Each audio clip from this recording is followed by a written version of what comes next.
They laughed at me during dinner. Again. My sister Callie twirled her wine glass and looked at me with that crooked grin she saves for pity. Seriously, Evelyn. All you do is sit at home and read those pointless books.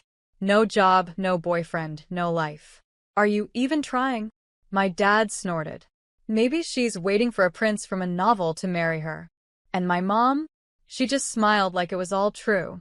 Like I wasn't worth correcting. Their laughter echoed. I didn't even blink. My name is Evelyn. And from wherever you're watching this, stay with me. Have you ever been underestimated so deeply that your silence became your sharpest weapon? I had just poured years of my soul into something they'd never once cared to ask about. They thought my room was a cave of laziness. They didn't know it was my war room. Every evening, while they mocked me from their designer couches, I built. I designed software architectures that reshaped markets. I negotiated deals under an alias. I reinvested smartly, moved in silence. I registered companies using my initials. I signed NDAs. I wore hoodies. I stayed invisible. I worked when the world slept. They thought I was wasting time. I was quietly building a $100 billion empire. And tonight? While Callie mocked me, I got a notification. The embargo on a feature article had lifted. The New York Times had just published a headline that read, "The woman who built a billion-dollar tech dynasty in total secrecy, meet Evelyn M. Hawke." They hadn't seen it yet. But in about 8 hours, their entire world, the one where I was just a girl who read too much, would shatter. Because tomorrow's front page was already printing. And their daughter, their disappointment, had just rewritten the narrative. I didn't smile. I didn't gloat. I just whispered to myself, let them sleep in peace for the last time. By sunrise, the quiet was gone. I was still in my pajamas, sipping tea at the kitchen counter, when my mom's shriek cracked the walls. "Evelyn, what is this?" She stormed in, waving the newspaper like it was burning her hands. The photo on the front showed me, my real self, standing beside a supercomputer in a facility they never knew existed. Callie came running in behind her, still in her silk robe, mascara from last night smudged across her face. "Is this a prank? Evelyn, what is this crap?" I didn't answer. I just reached out, took the paper gently, and placed it on the counter like it was any other morning. "I told you," I said quietly. "Books aren't pointless." My dad walked in next, his face pale. He didn't speak. He just stared at the headline like it had insulted him personally. The silence was thick. Then Callie laughed bitterly. "There's no way this is real." You? "You can't even talk to a waiter without stuttering." She used a fake name. My mom snapped. "It says here she hid her identity. Evelyn M. Hawke? You're Evelyn Moore. What the hell is going on?" I stood up slowly. The M is for more. I used a variation so I could build in peace. So I could create without your voices in my head. Without your pity, your pressure, or your constant reminders that I'm not enough. I walked past them, every step heavy with the weight of years they dismissed me. "You told people I was unemployed," I whispered to my dad. "You said I was your greatest disappointment." He opened his mouth. No words came out. I didn't need them. They weren't losing a daughter that day.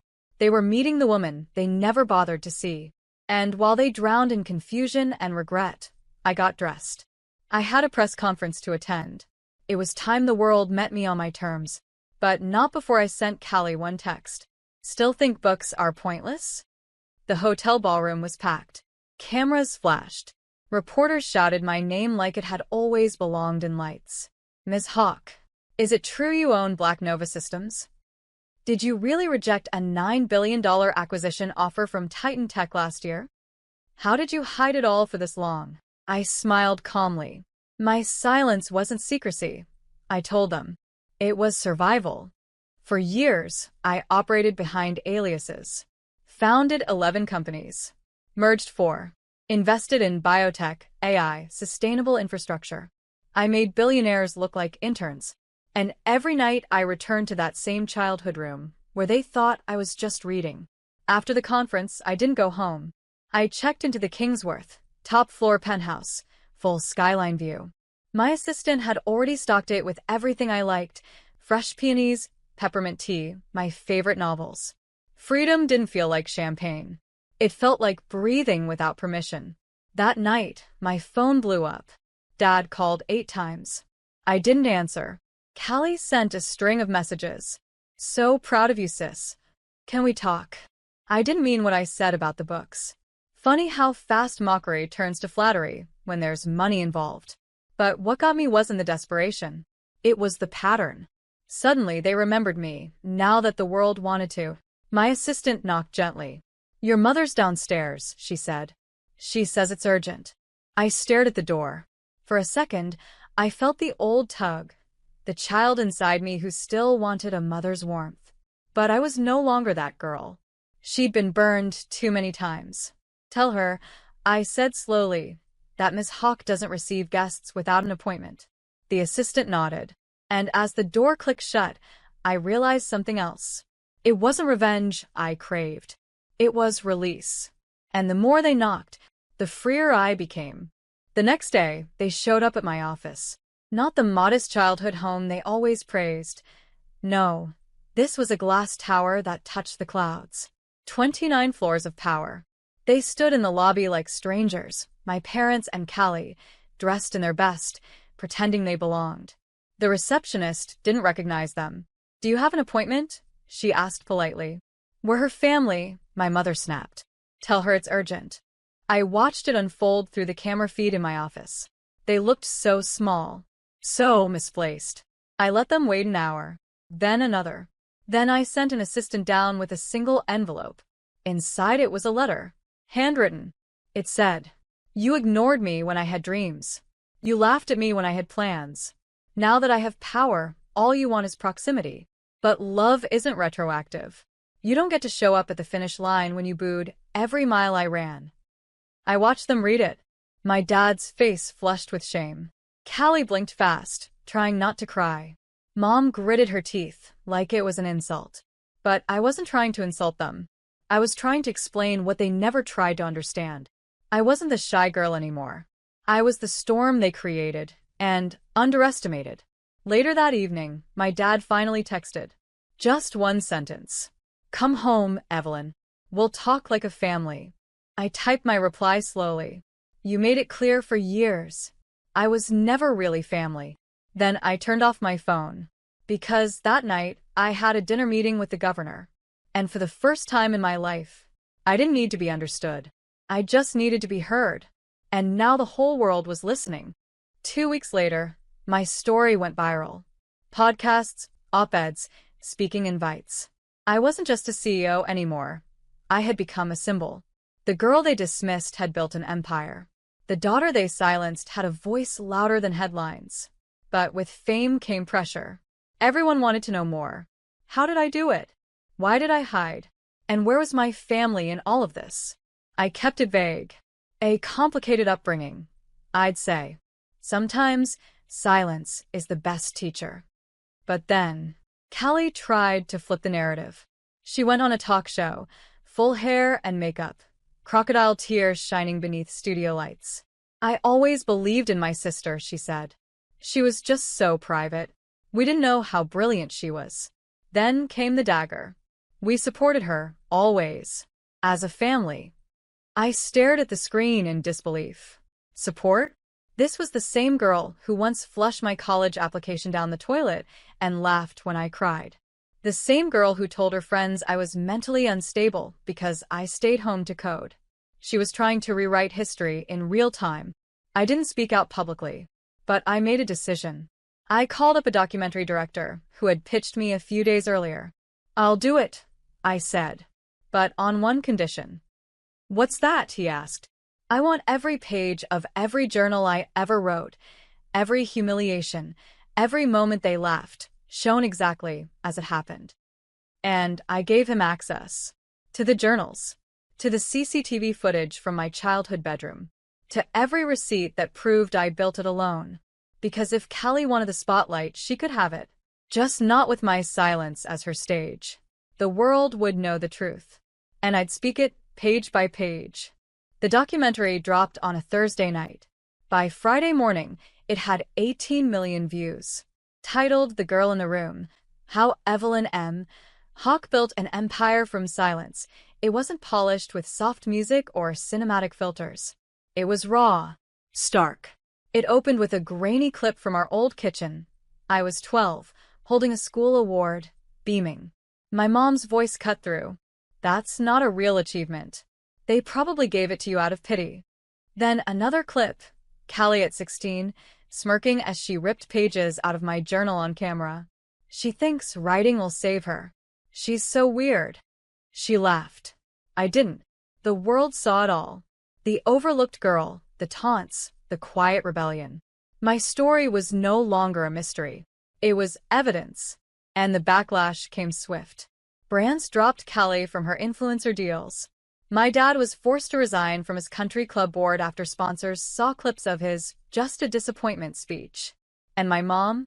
She released a statement calling the documentary edited and out of context. But the damage was done. I didn't celebrate. I just watched. Quietly.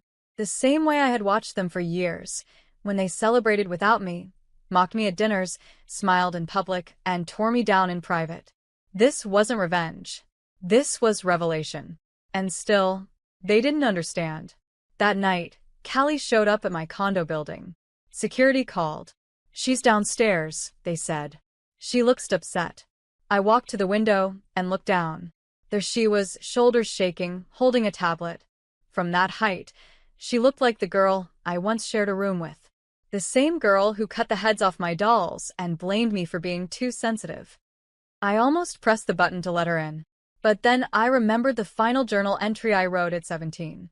They do not deserve your peace just because they've run out of war. And I walked away from the window, because for the first time, I had nothing left to explain. 2 months passed. I didn't hear from them again. The headlines faded. The noise quieted. But my life? It soared.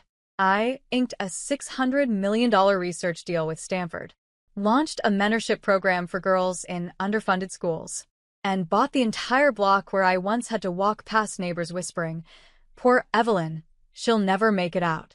I didn't look back until one letter changed everything. It was hand-delivered. No return address. Just my name, written in trembling script. I recognized it instantly. My mother's handwriting. Inside was a note. No apologies. No excuses.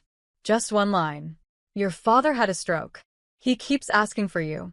I sat with that sentence for hours. The same man who once said I was dead weight now clung to my name like it was medicine. I didn't cry. I didn't rage. But I remembered. I remembered standing outside his locked office door at 14, hoping he'd review my coding notebook. He never opened it. Never even looked at me. Just shouted, "Go read your silly stories somewhere else." And now? Now he wanted my presence like it could undo the years. I didn't visit. But I sent something. A copy of my book, the memoir that had just hit #1, titled, "Pointless Books, How I Built a $100 billion Empire in a House That Told Me I'd Be Nothing." Inside, I scribbled a note on the front page. "You always said I was wasting my time. Turns out, I was just investing it in the only thing that truly mattered, me." I don't know if he read it. I don't know if his hands could even turn the pages. But I know this. For once, he had to sit still and absorb my voice. No interruptions. No corrections. Just me. On every page. The call came 3 weeks later. "Your father passed this morning," the voice said. Flat. Routine. Like they were used to delivering news to estranged daughters. I thanked them and hung up. No tears. No collapse. Just a strange, steady quiet. They held a small memorial. I wasn't invited. But I went anyway. Not to grieve, but to witness the final chapter of the man who once told me I'd be nothing without him. The room was filled with polite faces. A photo of him stood beside a white bouquet.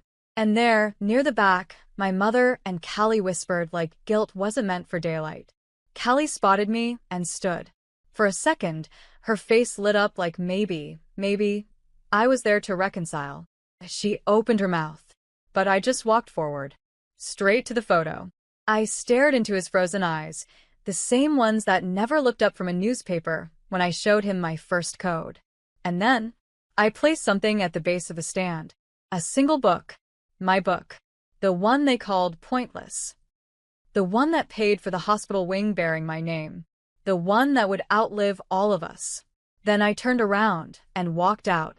No hugs. No closure speech. Just footsteps. Steady. Unapologetic. The following month I bought their old house. Not to live in, to preserve. I turned it into a sanctuary for girls who dream too loudly in rooms too quiet. Every shelf lined with donated books. Every wall painted with a single quote. They said books were pointless. Turns out, they were the blueprint. And every time someone asked me how I made it, how I survived, I smiled and said, I read. Then I wrote. Then I built. Alone. And when they looked at me like I was a miracle, I whispered softly, No. I'm just what happens when you leave the quiet girl with a mind of fire and a room full of fuel.